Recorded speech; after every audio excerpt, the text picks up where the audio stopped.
Évidemment, les incendies ne sont toujours pas maîtrisés à l'ouest d'Athènes et d'autres villages ont été évacués pendant la nuit à 3 heures du matin.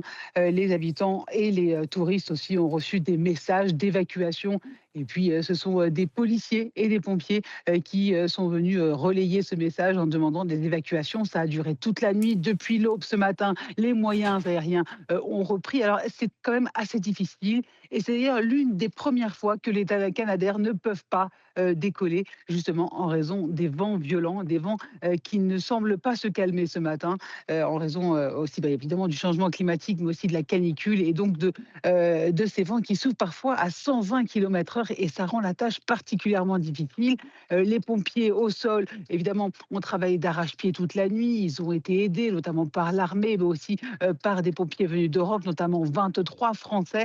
Mais évidemment, c'est très, très difficile, d'autant que le front est de plus en plus large et il n'y a pas que l'ouest d'Athènes, sachant que l'ouest d'Athènes est le plus grand front à l'heure actuelle. Il y a d'autres fronts importants, notamment sur les îles de Céphalonie ou encore en Chalcidique dans le nord de la Grèce. Et Alexia, on en sait plus sur les causes possibles du départ des feux.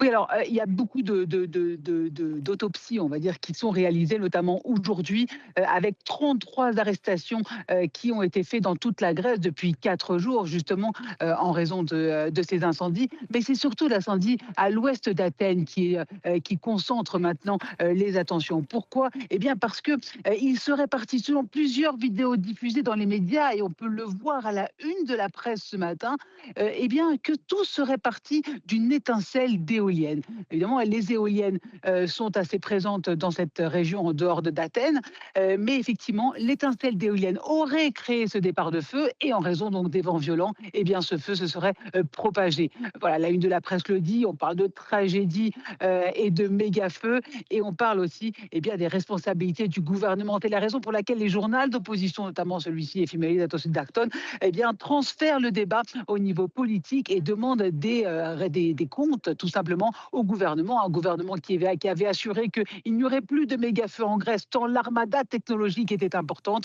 Et malheureusement, eh bien, les méga-feux viennent d'ailleurs. Cette fois-ci, ce serait éventuellement donc de ces éoliennes. C'est la raison pour laquelle le débat politique s'enflamme aujourd'hui.